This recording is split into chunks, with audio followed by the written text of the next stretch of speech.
Mau kena kusta? Jangan pernah gabung ikan dan susu. Debat hangat di kedai kopi pinggir kota. Pagi itu, udara di pinggir kota Basra terasa sejuk, ditemani aroma kuat kopi Arab dan rempah-rempah yang menguar dari kedai milik Syekh Marwan. Di sudut kedai yang ramai, Abu Nawas duduk santai sambil menyeruput kopinya. Di hadapannya, 3 orang tetua terkemuka dari perkumpulan pencinta kesehatan tradisional sedang berbincang dengan suara lantang. Mereka adalah Haji Musa yang bertubuh tambun, Pak Ali sang ahli pijat urut, dan si muda namun konservatif, Hasan. Kalian tahu, ujar Haji Musa, menghela napas berat, badan saya ini sering pegal-pegal. Kata kakek saya, itu karena angin malam masuk ke badan.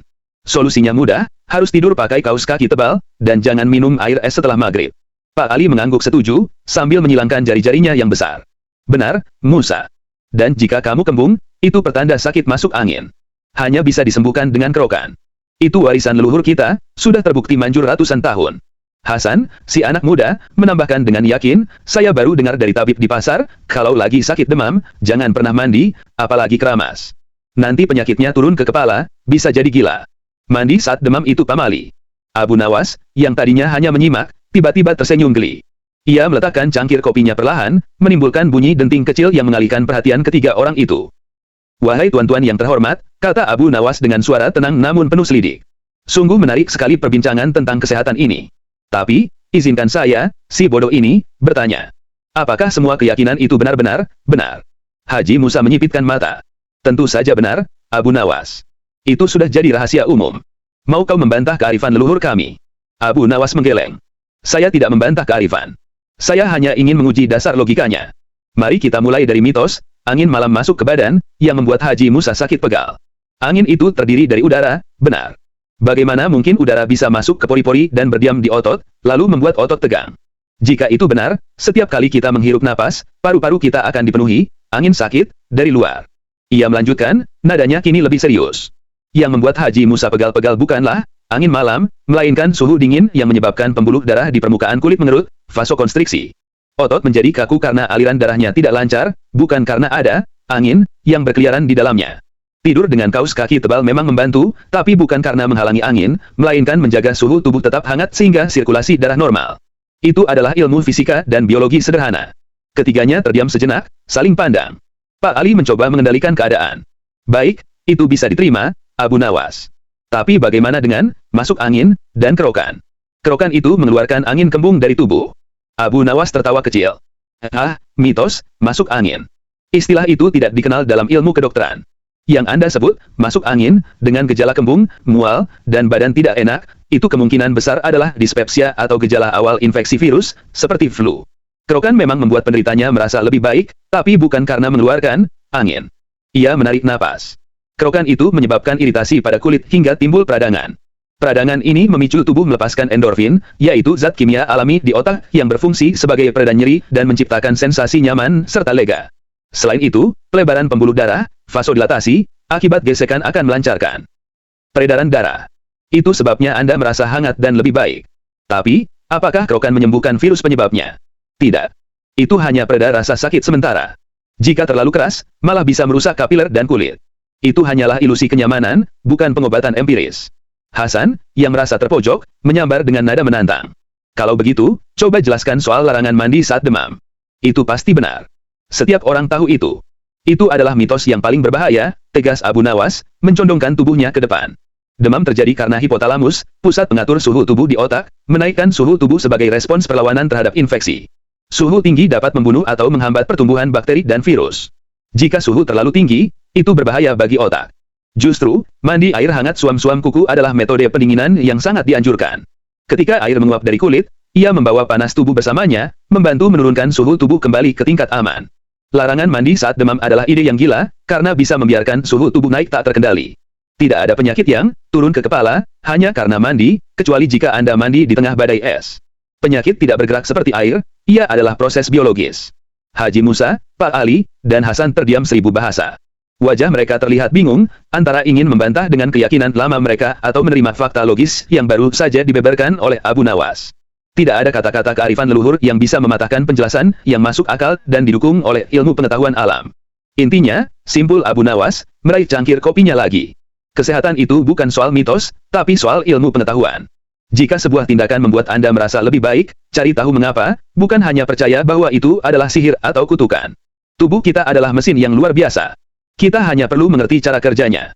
Ia tersenyum, matanya berkelip jenaka. Nah, sekarang, apakah kalian masih akan menakuti-nakuti diri kalian sendiri dengan angin jahat, atau mulai memahami bagaimana tubuh kalian bekerja?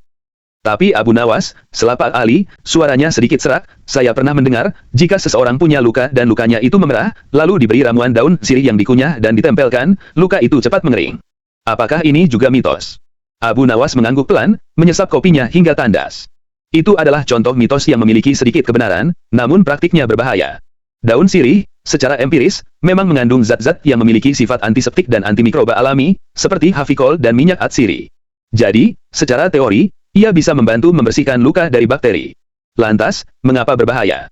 Tanya Hasan, tampak lebih penasaran daripada membantah kali ini. Karena cara pengaplikasiannya, jawab Abu Nawas, menatap tajam ke arah Pak Ali. Anda bilang dikunyah.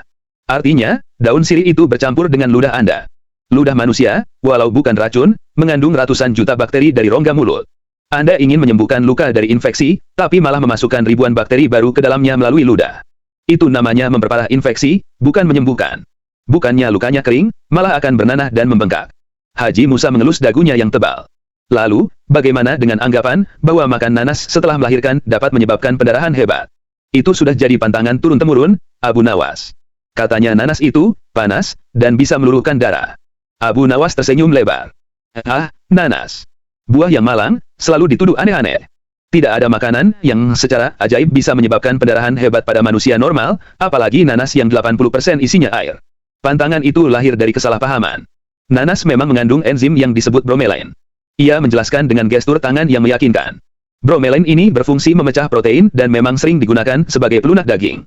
Namun, ketika kita makan nanas, bromelain ini akan dinonaktifkan oleh asam lambung sebelum sempat masuk ke aliran darah dalam jumlah yang signifikan.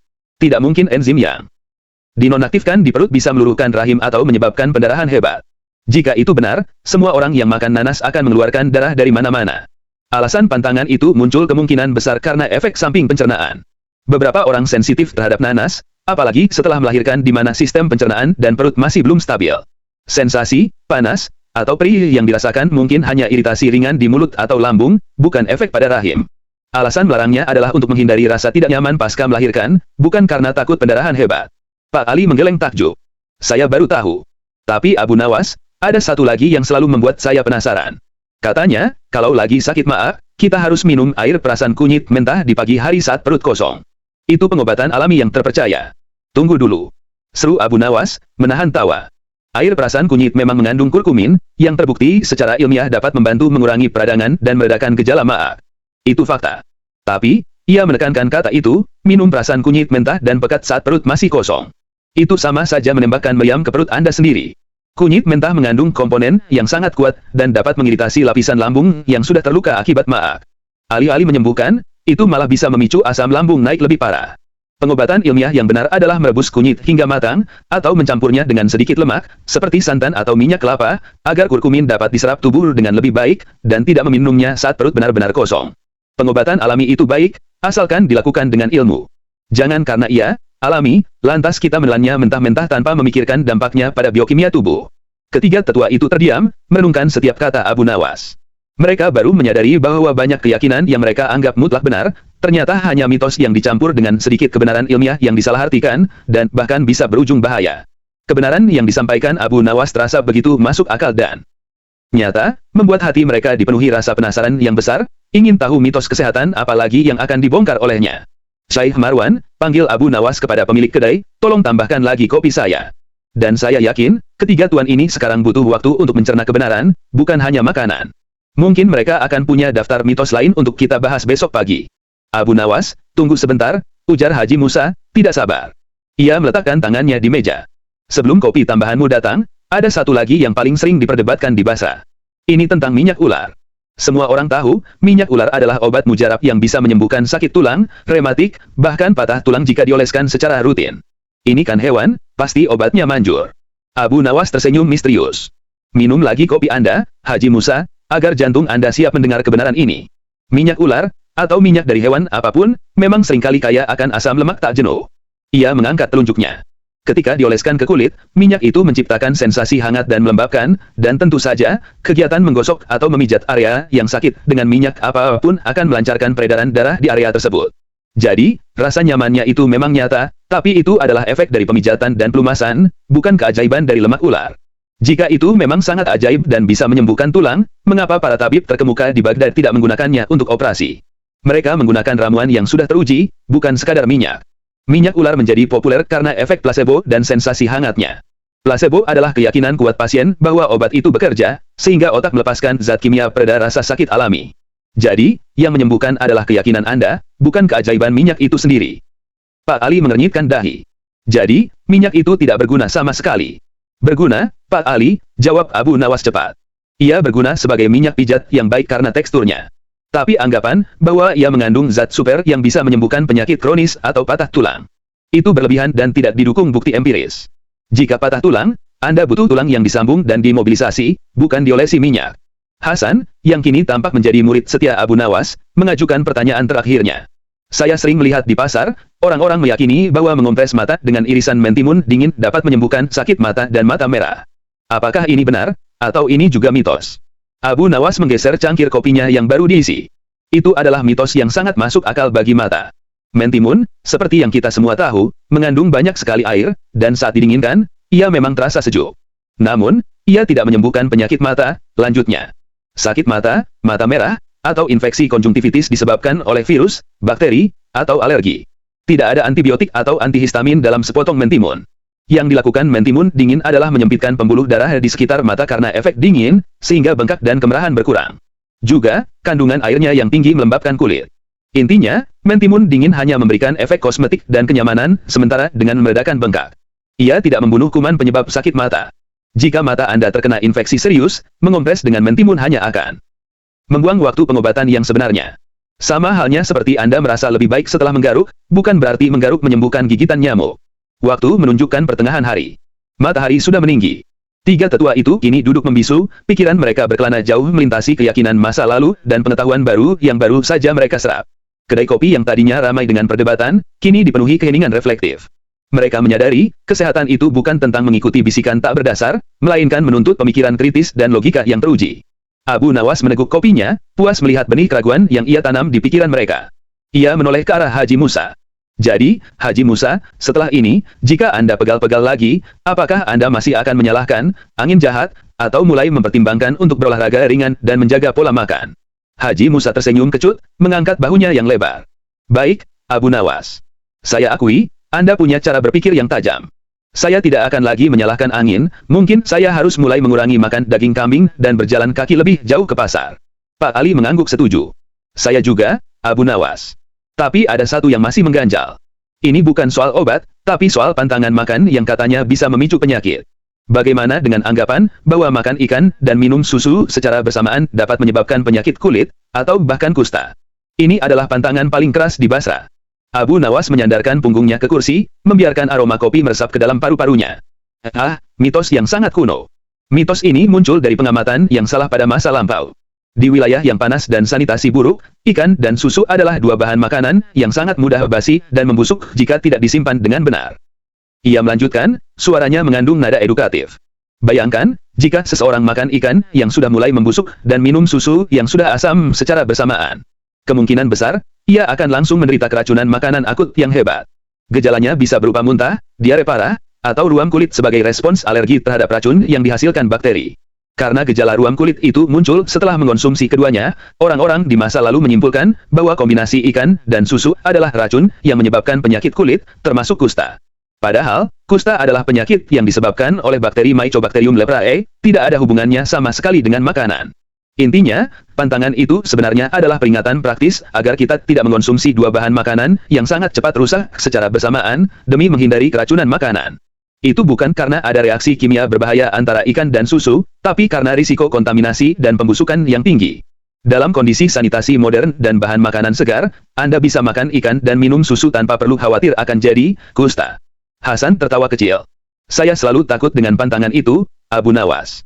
Sekarang saya lega. Lalu, bagaimana dengan mitos yang mengatakan bahwa jika kita menelan biji semangka, ia akan tumbuh di dalam perut kita? Abu Nawas terbahak mendengar pertanyaan Hasan, tawa yang tulus dan berderai. Oh, mitos ini adalah kisah pengantar tidur untuk anak-anak, Hasan. Perut kita bukanlah kebun yang subur, melainkan ruang asam yang sangat korosif. Ia mengambil sebutir biji kopi dari meja. Biji semangka ditutupi oleh cangkang keras. Jika tertelan, ia akan melalui saluran pencernaan. Asam lambung kita, yang mengandung asam klorida, HCl, akan melarutkan dan menghancurkan cangkang tersebut. Jika tidak hancur sempurna, ia akan tetap menjadi benda asing yang keras dan akan keluar bersama kotoran. Tidak ada air, tidak ada cahaya, dan terlalu banyak asam, mustahil biji itu bisa berkecambah di dalam perut Anda.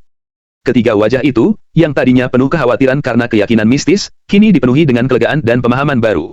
Abu Nawas telah berhasil membongkar lapisan demi lapisan ketakutan yang tidak masuk akal, menggantinya dengan kejelasan logika yang mencerahkan. Baiklah, Abu Nawas, ucap Haji Musa, kini berdiri.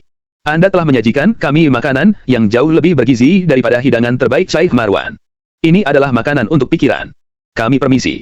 Tapi saya yakin, besok kami akan datang lagi, membawa 100 mitos lain yang perlu dibongkar. Abu Nawas membalas dengan anggukan hormat. Saya akan menunggu. Siapkan pertanyaan yang lebih sulit, tuan-tuan, karena logika saya haus akan tantangan. Sebelum kalian pergi, ujar Abu Nawas, menahan kepergian mereka dengan isyarat tangan. Ia mencondongkan tubuhnya ke depan, tatapannya kini berubah serius, penuh makna. Ada satu mitos terakhir yang paling penting, karena berhubungan dengan cara kita hidup, bukan hanya apa yang kita makan. Haji Musa, Pak Ali, dan Hasan kembali duduk, tertarik oleh nada bicara Abu Nawas yang tiba-tiba berubah. Ini adalah mitos yang sering diucapkan oleh para pemalas dan orang-orang yang terlalu mencemaskan masa depan. Mereka berkata, lebih baik sakit hati daripada sakit gigi, yang secara tersirat mengajarkan bahwa penyakit fisik bisa ditoleransi, namun sakit pikiran atau perasaan adalah hal yang paling buruk. Ini menyesatkan. Abu Nawas menunjuk ke arah Pak Ali. Sakit hati, atau kesedihan, adalah emosi. Ia adalah respons alami dan sementara terhadap kehidupan. Secara ilmiah, emosi dapat diproses oleh otak, dan kita bisa belajar mengelolanya. Namun, sakit gigi, atau penyakit fisik apapun yang nyata, adalah kerusakan struktural atau gangguan fungsi biologis. Jika Anda sakit gigi, itu berarti ada lubang yang membesar, infeksi bakteri yang merusak gusi, atau bahkan abses yang membahayakan nyawa jika menyebar ke otak. Jika Anda sakit kepala parah, itu bisa jadi tumor, aneurisma, atau tekanan darah tinggi yang mematikan. Penyakit fisik nyata memiliki dampak nyata yang bisa diukur dengan ilmu pengetahuan. Ia menutup penjelasannya dengan sebuah kesimpulan tegas. Kita tidak boleh meremehkan kesehatan fisik hanya demi menonjolkan drama emosi. Keduanya penting, tetapi tubuh adalah wadah dari pikiran. Mitos ini membuat kita mengabaikan gejala fisik yang bisa jadi mematikan, hanya karena kita terlalu fokus pada kesedihan yang sifatnya sementara. Kesehatan adalah kesatuan. Jangan pernah menyepelekan rasa sakit di tubuh Anda. Belajarlah dari logika, yang bisa diukur dan diperbaiki secara fisik, jauh lebih mendesak daripada yang sifatnya fluktuatif emosional. Ketiga tetua itu bangkit berdiri, kali ini dengan perasaan yang lebih dalam. Mereka tidak hanya belajar tentang kesehatan, tetapi tentang kebijaksanaan hidup. Terima kasih, Abu Nawas, ucap Haji Musa tulus. Pikiran kami telah diobati. Kami pergi sekarang, untuk mulai menimbang semua yang kami yakini selama ini. Mereka melangkah keluar dari kedai, meninggalkan Abu Nawas sendirian di tengah meja. Syekh Marwan, pemilik kedai, menghampirinya. Abu Nawas, bisik Syekh Marwan, apakah semua yang kau katakan itu benar-benar ada di dalam kitab-kitab kedokteran kuno? Abu Nawas tersenyum kecil sambil menyeruput sisa kopinya. Tidak, Syekh Marwan. Itu semua ada dalam kitab logika dan ilmu pengamatan. Dan kitab itu, untungnya, terbuka untuk siapa saja yang mau berpikir jernih. Ia meletakkan uang pembayaran di meja, bangkit, dan berjalan pergi, meninggalkan kedai dengan jejak pemikiran logis yang takkan mudah terhapus dari benak penduduk Basra. Mau kena kusta. Jangan pernah gabung ikan dan susu. Debat hangat di kedai kopi pinggir kota. Pagi itu, udara di pinggir kota Basra terasa sejuk, ditemani aroma kuat kopi Arab dan rempah-rempah yang menguar dari kedai milik Syekh Marwan. Di sudut kedai yang ramai, Abu Nawas duduk santai sambil menyeruput kopinya. Di hadapannya, 3 orang tetua terkemuka dari perkumpulan, pencinta kesehatan tradisional, sedang berbincang dengan suara lantang. Mereka adalah Haji Musa yang bertubuh tambun, Pak Ali sang ahli pijat urut, dan si muda namun konservatif, Hasan. Kalian tahu, ujar Haji Musa, menghela napas berat, badan saya ini sering pegal-pegal. Kata kakek saya, itu karena angin malam masuk ke badan. Solusinya mudah, harus tidur pakai kaos kaki tebal, dan jangan minum air es setelah maghrib. Pak Ali mengangguk setuju, sambil menyilangkan jari-jarinya yang besar. Benar, Musa. Dan jika kamu kembung, itu pertanda sakit masuk angin. Hanya bisa disembuhkan dengan kerokan. Itu warisan leluhur kita, sudah terbukti manjur ratusan tahun. Hasan, si anak muda, menambahkan dengan yakin, saya baru dengar dari tabib di pasar, kalau lagi sakit demam, jangan pernah mandi, apalagi keramas. Nanti penyakitnya turun ke kepala, bisa jadi gila. Mandi saat demam itu pamali. Abu Nawas, yang tadinya hanya menyimak, tiba-tiba tersenyum geli. Ia meletakkan cangkir kopinya perlahan, menimbulkan bunyi denting kecil yang mengalihkan perhatian ketiga orang itu. "Wahai tuan-tuan yang terhormat," kata Abu Nawas dengan suara tenang namun penuh selidik. "Sungguh menarik sekali perbincangan tentang kesehatan ini. Tapi, izinkan saya, si bodoh ini, bertanya. Apakah semua keyakinan itu benar-benar benar?" Haji Musa menyipitkan mata. "Tentu saja benar, Abu Nawas. Itu sudah jadi rahasia umum. Mau kau membantah kearifan leluhur kami?" Abu Nawas menggeleng. "Saya tidak membantah kearifan. Saya hanya ingin menguji dasar logikanya. Mari kita mulai dari mitos, angin malam masuk ke badan, yang membuat Haji Musa sakit pegal. Angin itu terdiri dari udara, benar. Bagaimana mungkin udara bisa masuk ke pori-pori dan berdiam di otot, lalu membuat otot tegang? Jika itu benar, setiap kali kita menghirup napas, paru-paru kita akan dipenuhi, angin sakit, dari luar." Ia melanjutkan, nadanya kini lebih serius. "Yang membuat Haji Musa pegal-pegal bukanlah angin malam, melainkan suhu dingin yang menyebabkan pembuluh darah di permukaan kulit mengerut, vasokonstriksi. Otot menjadi kaku karena aliran darahnya tidak lancar, bukan karena ada angin yang berkeliaran di dalamnya. Tidur dengan kaus kaki tebal memang membantu, tapi bukan karena menghalangi angin, melainkan menjaga suhu tubuh tetap hangat sehingga sirkulasi darah normal. Itu adalah ilmu fisika dan biologi sederhana." Ketiganya terdiam sejenak, saling pandang. Pak Ali mencoba mengendalikan keadaan. "Baik, itu bisa diterima, Abu Nawas. Tapi bagaimana dengan masuk angin dan kerokan? Kerokan itu mengeluarkan angin kembung dari tubuh." Abu Nawas tertawa kecil. Mitos, masuk angin. Istilah itu tidak dikenal dalam ilmu kedokteran. Yang Anda sebut, masuk angin, dengan gejala kembung, mual, dan badan tidak enak, itu kemungkinan besar adalah dispepsia atau gejala awal infeksi virus, seperti flu. Kerokan memang membuat penderitanya merasa lebih baik, tapi bukan karena mengeluarkan angin. Ia menarik napas. Kerokan itu menyebabkan iritasi pada kulit hingga timbul peradangan.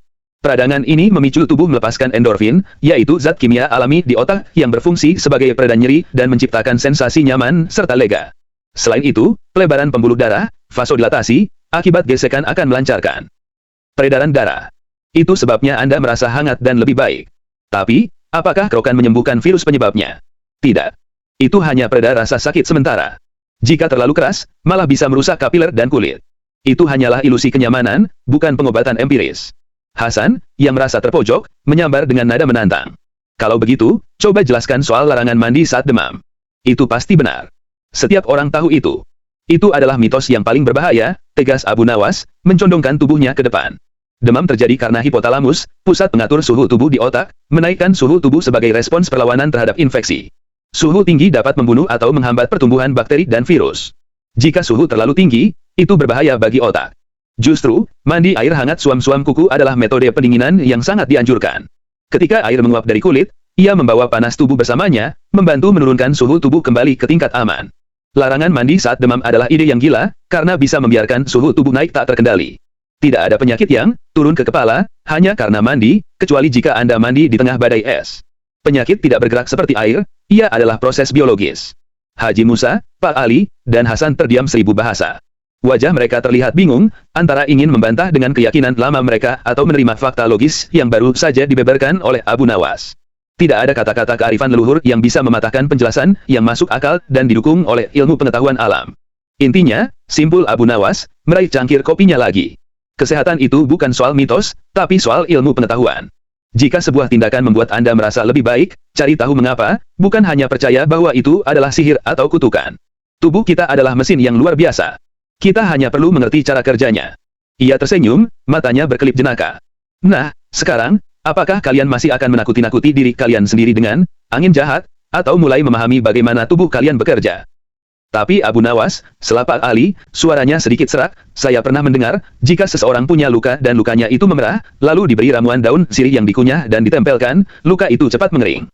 Apakah ini juga mitos?" Abu Nawas mengangguk pelan, menyesap kopinya hingga tandas. Itu adalah contoh mitos yang memiliki sedikit kebenaran, namun praktiknya berbahaya. Daun sirih, secara empiris, memang mengandung zat-zat yang memiliki sifat antiseptik dan antimikroba alami, seperti hafikol dan minyak atsiri. Jadi, secara teori, ia bisa membantu membersihkan luka dari bakteri.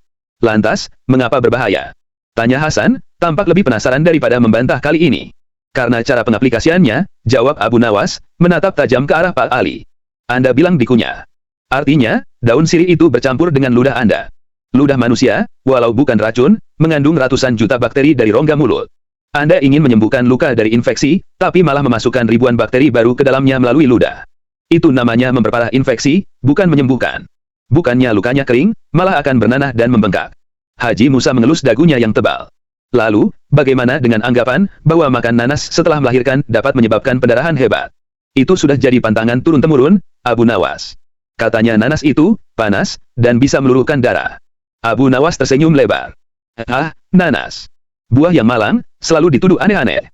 Tidak ada makanan yang secara ajaib bisa menyebabkan pendarahan hebat pada manusia normal, apalagi nanas yang 80% isinya air. Pantangan itu lahir dari kesalahpahaman. Nanas memang mengandung enzim yang disebut bromelain. Ia menjelaskan dengan gestur tangan yang meyakinkan. Bromelain ini berfungsi memecah protein dan memang sering digunakan sebagai pelunak daging. Namun, ketika kita makan nanas, bromelain ini akan dinonaktifkan oleh asam lambung sebelum sempat masuk ke aliran darah dalam jumlah yang signifikan.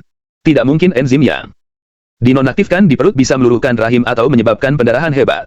Jika itu benar, semua orang yang makan nanas akan mengeluarkan darah dari mana-mana. Alasan pantangan itu muncul kemungkinan besar karena efek samping pencernaan. Beberapa orang sensitif terhadap nanas, apalagi setelah melahirkan di mana sistem pencernaan dan perut masih belum stabil.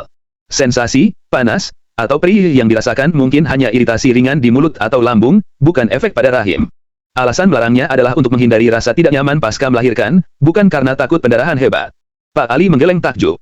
Saya baru tahu. Tapi Abu Nawas, ada satu lagi yang selalu membuat saya penasaran. Katanya, kalau lagi sakit maag, kita harus minum air perasan kunyit mentah di pagi hari saat perut kosong. Itu pengobatan alami yang terpercaya. Tunggu dulu. Seru Abu Nawas, menahan tawa. Air perasan kunyit memang mengandung kurkumin, yang terbukti secara ilmiah dapat membantu mengurangi peradangan dan meredakan gejala maag. Itu fakta. Tapi, ia menekankan kata itu, minum perasan kunyit mentah dan pekat saat perut masih kosong. Itu sama saja menembakkan meriam ke perut Anda sendiri. Kunyit mentah mengandung komponen yang sangat kuat dan dapat mengiritasi lapisan lambung yang sudah terluka akibat maag. Alih-alih menyembuhkan, itu malah bisa memicu asam lambung naik lebih parah. Pengobatan ilmiah yang benar adalah merebus kunyit hingga matang, atau mencampurnya dengan sedikit lemak, seperti santan atau minyak kelapa, agar kurkumin dapat diserap tubuh dengan lebih baik, dan tidak meminumnya saat perut benar-benar kosong. Pengobatan alami itu baik, asalkan dilakukan dengan ilmu. Jangan karena ia alami, lantas kita menelannya mentah-mentah tanpa memikirkan dampaknya pada biokimia tubuh. Ketiga tetua itu terdiam, merenungkan setiap kata Abu Nawas. Mereka baru menyadari bahwa banyak keyakinan yang mereka anggap mutlak benar, ternyata hanya mitos yang dicampur dengan sedikit kebenaran ilmiah yang disalahartikan, dan bahkan bisa berujung bahaya. Kebenaran yang disampaikan Abu Nawas terasa begitu masuk akal dan nyata, membuat hati mereka dipenuhi rasa penasaran yang besar, ingin tahu mitos kesehatan apalagi yang akan dibongkar olehnya. Syekh Marwan, panggil Abu Nawas kepada pemilik kedai, tolong tambahkan lagi kopi saya. Dan saya yakin, ketiga tuan ini sekarang butuh waktu untuk mencerna kebenaran, bukan hanya makanan. Mungkin mereka akan punya daftar mitos lain untuk kita bahas besok pagi. Abu Nawas, tunggu sebentar, ujar Haji Musa, tidak sabar. Ia meletakkan tangannya di meja. Sebelum kopi tambahanmu datang, ada satu lagi yang paling sering diperdebatkan di Basra. Ini tentang minyak ular. Semua orang tahu, minyak ular adalah obat mujarab yang bisa menyembuhkan sakit tulang, rematik, bahkan patah tulang jika dioleskan secara rutin. Ini kan hewan, pasti obatnya manjur. Abu Nawas tersenyum misterius. Minum lagi kopi Anda, Haji Musa, agar jantung Anda siap mendengar kebenaran ini. Minyak ular, atau minyak dari hewan apapun, memang seringkali kaya akan asam lemak tak jenuh. Ia mengangkat telunjuknya. Ketika dioleskan ke kulit, minyak itu menciptakan sensasi hangat dan melembabkan, dan tentu saja, kegiatan menggosok atau memijat area yang sakit dengan minyak apapun akan melancarkan peredaran darah di area tersebut. Jadi, rasa nyamannya itu memang nyata, tapi itu adalah efek dari pemijatan dan pelumasan, bukan keajaiban dari lemak ular. Jika itu memang sangat ajaib dan bisa menyembuhkan tulang, mengapa para tabib terkemuka di Baghdad tidak menggunakannya untuk operasi? Mereka menggunakan ramuan yang sudah teruji, bukan sekadar minyak. Minyak ular menjadi populer karena efek placebo dan sensasi hangatnya. Placebo adalah keyakinan kuat pasien bahwa obat itu bekerja, sehingga otak melepaskan zat kimia pereda rasa sakit alami. Jadi, yang menyembuhkan adalah keyakinan Anda, bukan keajaiban minyak itu sendiri. Pak Ali mengernyitkan dahi. Jadi, minyak itu tidak berguna sama sekali. Berguna, Pak Ali, jawab Abu Nawas cepat. Ia berguna sebagai minyak pijat yang baik karena teksturnya. Tapi anggapan bahwa ia mengandung zat super yang bisa menyembuhkan penyakit kronis atau patah tulang. Itu berlebihan dan tidak didukung bukti empiris. Jika patah tulang, Anda butuh tulang yang disambung dan dimobilisasi, bukan diolesi minyak. Hasan, yang kini tampak menjadi murid setia Abu Nawas, mengajukan pertanyaan terakhirnya. Saya sering melihat di pasar, orang-orang meyakini bahwa mengompres mata dengan irisan mentimun dingin dapat menyembuhkan sakit mata dan mata merah. Apakah ini benar, atau ini juga mitos? Abu Nawas menggeser cangkir kopinya yang baru diisi. Itu adalah mitos yang sangat masuk akal bagi mata. Mentimun, seperti yang kita semua tahu, mengandung banyak sekali air, dan saat didinginkan, ia memang terasa sejuk. Namun, ia tidak menyembuhkan penyakit mata, lanjutnya. Sakit mata, mata merah, atau infeksi konjungtivitis disebabkan oleh virus, bakteri, atau alergi. Tidak ada antibiotik atau antihistamin dalam sepotong mentimun. Yang dilakukan mentimun dingin adalah menyempitkan pembuluh darah di sekitar mata karena efek dingin, sehingga bengkak dan kemerahan berkurang. Juga, kandungan airnya yang tinggi melembabkan kulit. Intinya, mentimun dingin hanya memberikan efek kosmetik dan kenyamanan, sementara dengan meredakan bengkak. Ia tidak membunuh kuman penyebab sakit mata. Jika mata Anda terkena infeksi serius, mengompres dengan mentimun hanya akan membuang waktu pengobatan yang sebenarnya. Sama halnya seperti Anda merasa lebih baik setelah menggaruk, bukan berarti menggaruk menyembuhkan gigitan nyamuk. Waktu menunjukkan pertengahan hari. Matahari sudah meninggi. Tiga tetua itu kini duduk membisu, pikiran mereka berkelana jauh melintasi keyakinan masa lalu dan pengetahuan baru yang baru saja mereka serap. Kedai kopi yang tadinya ramai dengan perdebatan, kini dipenuhi keheningan reflektif. Mereka menyadari, kesehatan itu bukan tentang mengikuti bisikan tak berdasar, melainkan menuntut pemikiran kritis dan logika yang teruji. Abu Nawas meneguk kopinya, puas melihat benih keraguan yang ia tanam di pikiran mereka. Ia menoleh ke arah Haji Musa.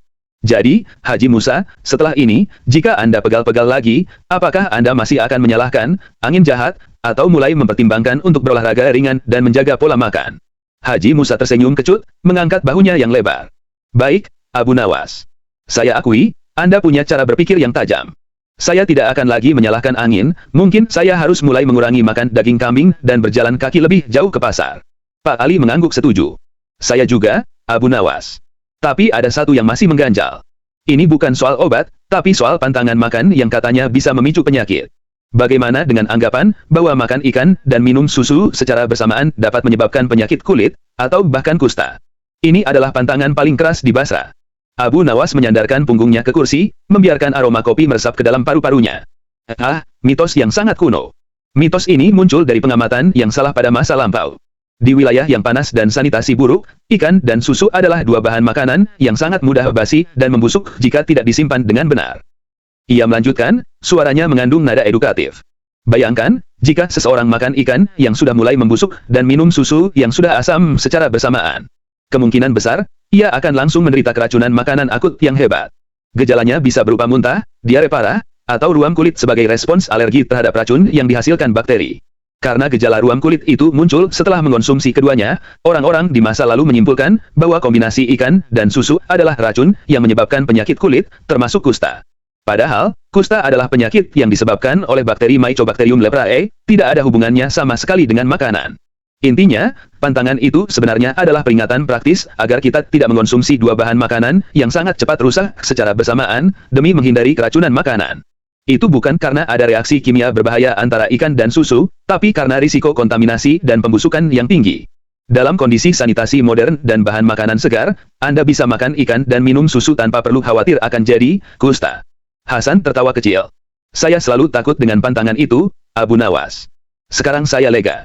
Lalu, bagaimana dengan mitos yang mengatakan bahwa jika kita menelan biji semangka, ia akan tumbuh di dalam perut kita? Abu Nawas terbahak mendengar pertanyaan Hasan, tawa yang tulus dan berderai. Oh, mitos ini adalah kisah pengantar tidur untuk anak-anak, Hasan. Perut kita bukanlah kebun yang subur, melainkan ruang asam yang sangat korosif. Ia mengambil sebutir biji kopi dari meja. Biji semangka ditutupi oleh cangkang keras. Jika tertelan, ia akan melalui saluran pencernaan. Asam lambung kita, yang mengandung asam klorida, HCl, akan melarutkan dan menghancurkan cangkang tersebut. Jika tidak hancur sempurna, ia akan tetap menjadi benda asing yang keras dan akan keluar bersama kotoran. Tidak ada air, tidak ada cahaya, dan terlalu banyak asam, mustahil biji itu bisa berkecambah di dalam perut Anda. Ketiga wajah itu, yang tadinya penuh kekhawatiran karena keyakinan mistis, kini dipenuhi dengan kelegaan dan pemahaman baru. Abu Nawas telah berhasil membongkar lapisan demi lapisan ketakutan yang tidak masuk akal, menggantinya dengan kejelasan logika yang mencerahkan. Baiklah, Abu Nawas, ucap Haji Musa, kini berdiri. Anda telah menyajikan kami makanan yang jauh lebih bergizi daripada hidangan terbaik Syekh Marwan. Ini adalah makanan untuk pikiran. Kami permisi. Tapi saya yakin, besok kami akan datang lagi, membawa 100 mitos lain yang perlu dibongkar. Abu Nawas membalas dengan anggukan hormat. Saya akan menunggu. Siapkan pertanyaan yang lebih sulit, tuan-tuan, karena logika saya haus akan tantangan. Sebelum kalian pergi, ujar Abu Nawas, menahan kepergian mereka dengan isyarat tangan. Ia mencondongkan tubuhnya ke depan, tatapannya kini berubah serius, penuh makna. Ada satu mitos terakhir yang paling penting, karena berhubungan dengan cara kita hidup, bukan hanya apa yang kita makan. Haji Musa, Pak Ali, dan Hasan kembali duduk, tertarik oleh nada bicara Abu Nawas yang tiba-tiba berubah. Ini adalah mitos yang sering diucapkan oleh para pemalas dan orang-orang yang terlalu mencemaskan masa depan. Mereka berkata, lebih baik sakit hati daripada sakit gigi, yang secara tersirat mengajarkan bahwa penyakit fisik bisa ditoleransi, namun sakit pikiran atau perasaan adalah hal yang paling buruk. Ini menyesatkan. Abu Nawas menunjuk ke arah Pak Ali. Sakit hati, atau kesedihan, adalah emosi. Ia adalah respons alami dan sementara terhadap kehidupan. Secara ilmiah, emosi dapat diproses oleh otak, dan kita bisa belajar mengelolanya. Namun, sakit gigi, atau penyakit fisik apapun yang nyata, adalah kerusakan struktural atau gangguan fungsi biologis. Jika Anda sakit gigi, itu berarti ada lubang yang membesar, infeksi bakteri yang merusak gusi, atau bahkan abses yang membahayakan nyawa jika menyebar ke otak. Jika Anda sakit kepala parah, itu bisa jadi tumor, aneurisma, atau tekanan darah tinggi yang mematikan. Penyakit fisik nyata memiliki dampak nyata yang bisa diukur dengan ilmu pengetahuan. Ia menutup penjelasannya dengan sebuah kesimpulan tegas. Kita tidak boleh meremehkan kesehatan fisik hanya demi menonjolkan drama emosi. Keduanya penting, tetapi tubuh adalah wadah dari pikiran. Mitos ini membuat kita mengabaikan gejala fisik yang bisa jadi mematikan, hanya karena kita terlalu fokus pada kesedihan yang sifatnya sementara. Kesehatan adalah kesatuan. Jangan pernah menyepelekan rasa sakit di tubuh Anda. Belajarlah dari logika, yang bisa diukur dan diperbaiki secara fisik, jauh lebih mendesak daripada yang sifatnya fluktuatif emosional. Ketiga tetua itu bangkit berdiri, kali ini dengan perasaan yang lebih dalam. Mereka tidak hanya belajar tentang kesehatan, tetapi tentang kebijaksanaan hidup. Terima kasih, Abu Nawas, ucap Haji Musa tulus. Pikiran kami telah diobati. Kami pergi sekarang, untuk mulai menimbang semua yang kami yakini selama ini. Mereka melangkah keluar dari kedai, meninggalkan Abu Nawas sendirian di tengah meja. Syekh Marwan, pemilik kedai, menghampirinya.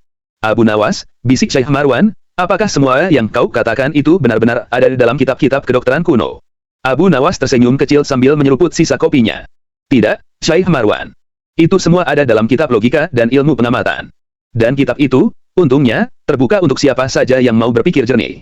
Ia meletakkan uang pembayaran di meja, bangkit, dan berjalan pergi, meninggalkan kedai dengan jejak pemikiran logis yang takkan mudah terhapus dari benak penduduk Basra. Mau kena kusta. Jangan pernah gabung ikan dan susu. Debat hangat di kedai kopi pinggir kota. Pagi itu, udara di pinggir kota Basra terasa sejuk, ditemani aroma kuat kopi Arab dan rempah-rempah yang menguar dari kedai milik Syekh Marwan. Di sudut kedai yang ramai, Abu Nawas duduk santai sambil menyeruput kopinya.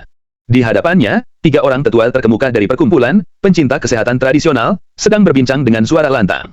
Mereka adalah Haji Musa yang bertubuh tambun, Pak Ali sang ahli pijat urut, dan si muda namun konservatif, Hasan. Kalian tahu, ujar Haji Musa, menghela napas berat, badan saya ini sering pegal-pegal. Kata kakek saya, itu karena angin malam masuk ke badan. Solusinya mudah, harus tidur pakai kaos kaki tebal, dan jangan minum air es setelah maghrib.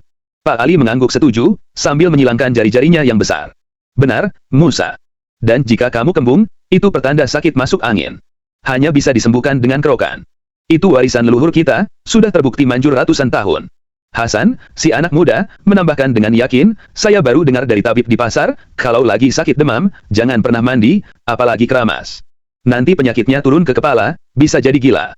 Mandi saat demam itu pamali. Abu Nawas, yang tadinya hanya menyimak, tiba-tiba tersenyum geli.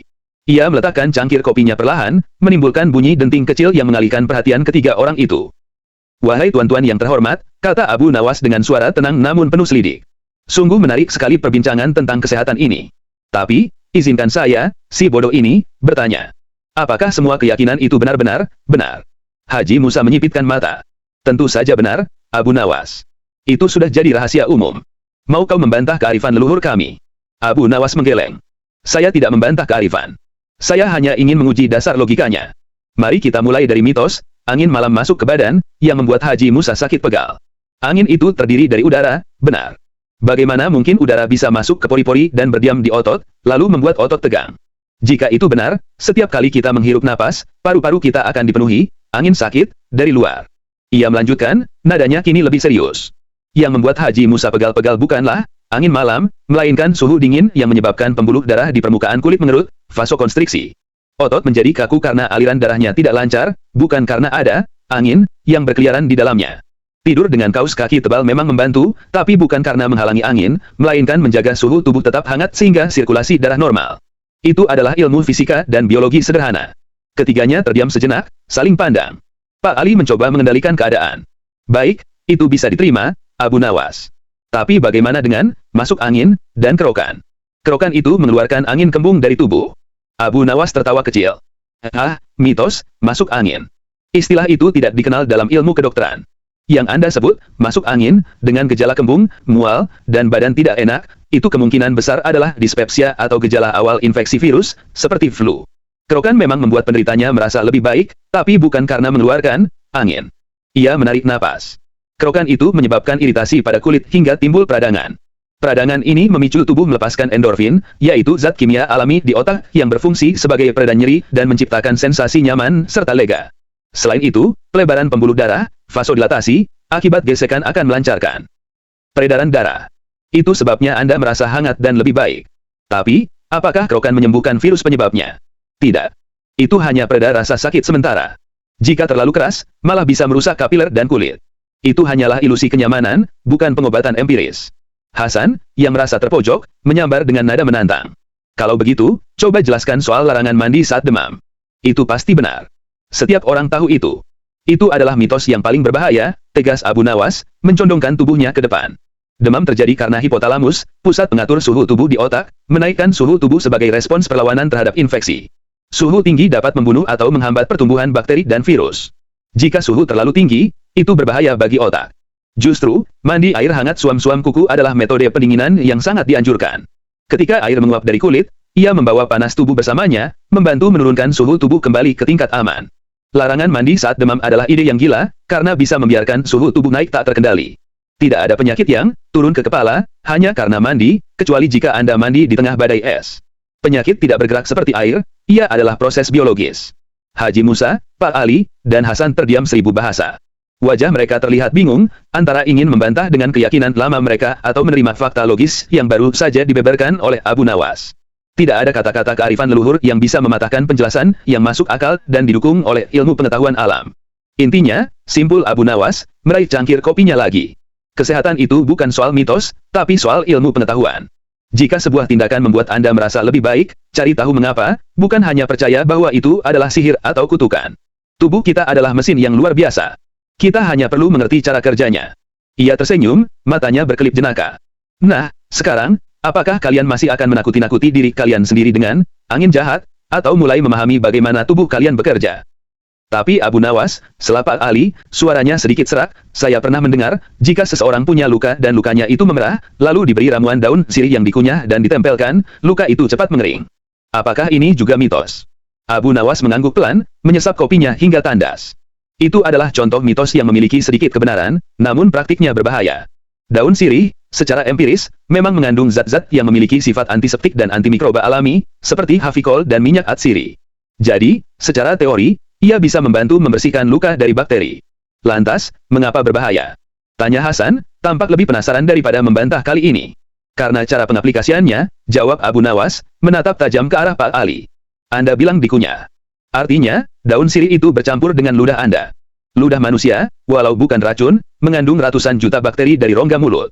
Anda ingin menyembuhkan luka dari infeksi, tapi malah memasukkan ribuan bakteri baru ke dalamnya melalui ludah. Itu namanya memperparah infeksi, bukan menyembuhkan. Bukannya lukanya kering, malah akan bernanah dan membengkak. Haji Musa mengelus dagunya yang tebal. Lalu, bagaimana dengan anggapan bahwa makan nanas setelah melahirkan dapat menyebabkan pendarahan hebat? Itu sudah jadi pantangan turun-temurun, Abu Nawas. Katanya nanas itu panas dan bisa meluruhkan darah. Abu Nawas tersenyum lebar. Nanas. Buah yang malang, selalu dituduh aneh-aneh. Tidak ada makanan yang secara ajaib bisa menyebabkan pendarahan hebat pada manusia normal, apalagi nanas yang 80% isinya air. Pantangan itu lahir dari kesalahpahaman. Nanas memang mengandung enzim yang disebut bromelain. Ia menjelaskan dengan gestur tangan yang meyakinkan. Bromelain ini berfungsi memecah protein dan memang sering digunakan sebagai pelunak daging. Namun, ketika kita makan nanas, bromelain ini akan dinonaktifkan oleh asam lambung sebelum sempat masuk ke aliran darah dalam jumlah yang signifikan.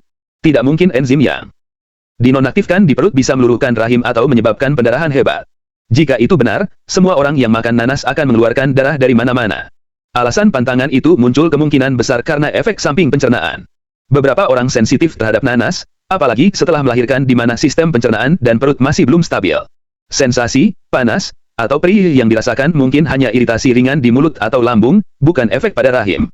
Alasan melarangnya adalah untuk menghindari rasa tidak nyaman pasca melahirkan, bukan karena takut pendarahan hebat. Pak Ali menggeleng takjub. Saya baru tahu. Tapi Abu Nawas, ada satu lagi yang selalu membuat saya penasaran. Katanya, kalau lagi sakit maag, kita harus minum air perasan kunyit mentah di pagi hari saat perut kosong. Itu pengobatan alami yang terpercaya. Tunggu dulu. Seru Abu Nawas, menahan tawa. Air perasan kunyit memang mengandung kurkumin, yang terbukti secara ilmiah dapat membantu mengurangi peradangan dan meredakan gejala maag. Itu fakta. Tapi, ia menekankan kata itu, minum perasan kunyit mentah dan pekat saat perut masih kosong. Itu sama saja menembakkan meriam ke perut Anda sendiri. Kunyit mentah mengandung komponen yang sangat kuat dan dapat mengiritasi lapisan lambung yang sudah terluka akibat maag. Alih-alih menyembuhkan, itu malah bisa memicu asam lambung naik lebih parah. Pengobatan ilmiah yang benar adalah merebus kunyit hingga matang, atau mencampurnya dengan sedikit lemak, seperti santan atau minyak kelapa, agar kurkumin dapat diserap tubuh dengan lebih baik, dan tidak meminumnya saat perut benar-benar kosong. Pengobatan alami itu baik, asalkan dilakukan dengan ilmu. Jangan karena ia alami, lantas kita menelannya mentah-mentah tanpa memikirkan dampaknya pada biokimia tubuh. Ketiga tetua itu terdiam, merenungkan setiap kata Abu Nawas. Mereka baru menyadari bahwa banyak keyakinan yang mereka anggap mutlak benar, ternyata hanya mitos yang dicampur dengan sedikit kebenaran ilmiah yang disalahartikan, dan bahkan bisa berujung bahaya. Kebenaran yang disampaikan Abu Nawas terasa begitu masuk akal dan nyata, membuat hati mereka dipenuhi rasa penasaran yang besar, ingin tahu mitos kesehatan apalagi yang akan dibongkar olehnya. Syekh Marwan, panggil Abu Nawas kepada pemilik kedai, tolong tambahkan lagi kopi saya. Dan saya yakin, ketiga tuan ini sekarang butuh waktu untuk mencerna kebenaran, bukan hanya makanan. Mungkin mereka akan punya daftar mitos lain untuk kita bahas besok pagi. Abu Nawas, tunggu sebentar, ujar Haji Musa, tidak sabar. Ia meletakkan tangannya di meja. Sebelum kopi tambahanmu datang, ada satu lagi yang paling sering diperdebatkan di Basra. Ini tentang minyak ular. Semua orang tahu, minyak ular adalah obat mujarab yang bisa menyembuhkan sakit tulang, rematik, bahkan patah tulang jika dioleskan secara rutin. Ini kan hewan, pasti obatnya manjur. Abu Nawas tersenyum misterius. Minum lagi kopi Anda, Haji Musa, agar jantung Anda siap mendengar kebenaran ini. Minyak ular, atau minyak dari hewan apapun, memang seringkali kaya akan asam lemak tak jenuh. Ia mengangkat telunjuknya. Ketika dioleskan ke kulit, minyak itu menciptakan sensasi hangat dan melembabkan, dan tentu saja, kegiatan menggosok atau memijat area yang sakit dengan minyak apapun akan melancarkan peredaran darah di area tersebut. Jadi, rasa nyamannya itu memang nyata, tapi itu adalah efek dari pemijatan dan pelumasan, bukan keajaiban dari lemak ular. Jika itu memang sangat ajaib dan bisa menyembuhkan tulang, mengapa para tabib terkemuka di Baghdad tidak menggunakannya untuk operasi? Mereka menggunakan ramuan yang sudah teruji, bukan sekadar minyak. Minyak ular menjadi populer karena efek placebo dan sensasi hangatnya. Placebo adalah keyakinan kuat pasien bahwa obat itu bekerja, sehingga otak melepaskan zat kimia pereda rasa sakit alami. Jadi, yang menyembuhkan adalah keyakinan Anda, bukan keajaiban minyak itu sendiri. Pak Ali mengernyitkan dahi. Jadi, minyak itu tidak berguna sama sekali. Berguna, Pak Ali, jawab Abu Nawas cepat. Ia berguna sebagai minyak pijat yang baik karena teksturnya. Tapi anggapan bahwa ia mengandung zat super yang bisa menyembuhkan penyakit kronis atau patah tulang.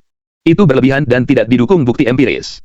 Jika patah tulang, Anda butuh tulang yang disambung dan dimobilisasi, bukan diolesi minyak.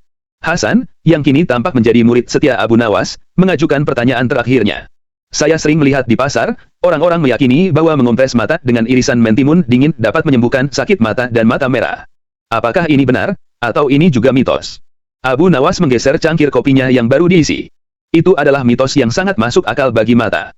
Mentimun, seperti yang kita semua tahu, mengandung banyak sekali air, dan saat didinginkan, ia memang terasa sejuk. Namun, ia tidak menyembuhkan penyakit mata, lanjutnya. Sakit mata, mata merah, atau infeksi konjungtivitis disebabkan oleh virus, bakteri, atau alergi. Tidak ada antibiotik atau antihistamin dalam sepotong mentimun. Yang dilakukan mentimun dingin adalah menyempitkan pembuluh darah di sekitar mata karena efek dingin, sehingga bengkak dan kemerahan berkurang. Juga, kandungan airnya yang tinggi melembabkan kulit. Intinya, mentimun dingin hanya memberikan efek kosmetik dan kenyamanan, sementara dengan meredakan bengkak. Ia tidak membunuh kuman penyebab sakit mata. Jika mata Anda terkena infeksi serius, mengompres dengan mentimun hanya akan membuang waktu pengobatan yang sebenarnya. Sama halnya seperti Anda merasa lebih baik setelah menggaruk, bukan berarti menggaruk menyembuhkan gigitan nyamuk. Waktu menunjukkan pertengahan hari. Matahari sudah meninggi. Tiga tetua itu kini duduk membisu, pikiran mereka berkelana jauh melintasi keyakinan masa lalu dan pengetahuan baru yang baru saja mereka serap. Kedai kopi yang tadinya ramai dengan perdebatan, kini dipenuhi keheningan reflektif. Mereka menyadari, kesehatan itu bukan tentang mengikuti bisikan tak berdasar, melainkan menuntut pemikiran kritis dan logika yang teruji. Abu Nawas meneguk kopinya, puas melihat benih keraguan yang ia tanam di pikiran mereka. Ia menoleh ke arah Haji Musa. Jadi, Haji Musa, setelah ini, jika Anda pegal-pegal lagi, apakah Anda masih akan menyalahkan angin jahat, atau mulai mempertimbangkan untuk berolahraga ringan dan menjaga pola makan? Haji Musa tersenyum kecut, mengangkat bahunya yang lebar. Baik, Abu Nawas. Saya akui, Anda punya cara berpikir yang tajam. Saya tidak akan lagi menyalahkan angin, mungkin saya harus mulai mengurangi makan daging kambing dan berjalan kaki lebih jauh ke pasar. Pak Ali mengangguk setuju. Saya juga, Abu Nawas. Tapi ada satu yang masih mengganjal. Ini bukan soal obat, tapi soal pantangan makan yang katanya bisa memicu penyakit. Bagaimana dengan anggapan bahwa makan ikan dan minum susu secara bersamaan dapat menyebabkan penyakit kulit, atau bahkan kusta? Ini adalah pantangan paling keras di Basra. Abu Nawas menyandarkan punggungnya ke kursi, membiarkan aroma kopi meresap ke dalam paru-parunya. Mitos yang sangat kuno. Mitos ini muncul dari pengamatan yang salah pada masa lampau. Di wilayah yang panas dan sanitasi buruk, ikan dan susu adalah dua bahan makanan yang sangat mudah basi dan membusuk jika tidak disimpan dengan benar. Ia melanjutkan, suaranya mengandung nada edukatif. Bayangkan, jika seseorang makan ikan yang sudah mulai membusuk dan minum susu yang sudah asam secara bersamaan. Kemungkinan besar, ia akan langsung menderita keracunan makanan akut yang hebat. Gejalanya bisa berupa muntah, diare parah, atau ruam kulit sebagai respons alergi terhadap racun yang dihasilkan bakteri. Karena gejala ruam kulit itu muncul setelah mengonsumsi keduanya, orang-orang di masa lalu menyimpulkan bahwa kombinasi ikan dan susu adalah racun yang menyebabkan penyakit kulit, termasuk kusta. Padahal, kusta adalah penyakit yang disebabkan oleh bakteri Mycobacterium leprae, tidak ada hubungannya sama sekali dengan makanan. Intinya, pantangan itu sebenarnya adalah peringatan praktis agar kita tidak mengonsumsi dua bahan makanan yang sangat cepat rusak secara bersamaan, demi menghindari keracunan makanan. Itu bukan karena ada reaksi kimia berbahaya antara ikan dan susu, tapi karena risiko kontaminasi dan pembusukan yang tinggi.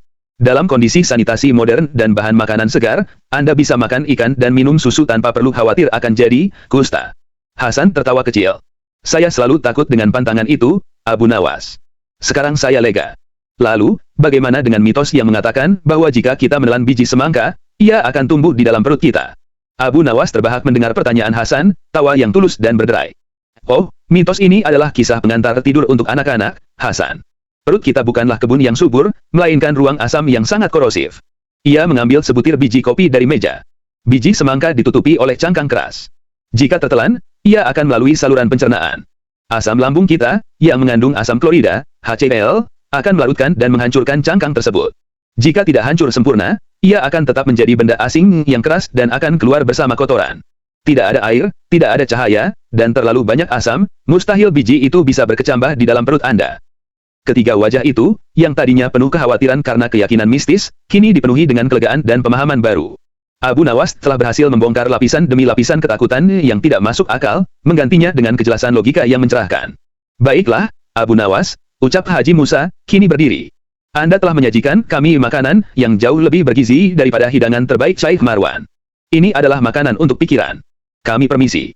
Tapi saya yakin, besok kami akan datang lagi, membawa 100 mitos lain yang perlu dibongkar. Abu Nawas membalas dengan anggukan hormat. Saya akan menunggu.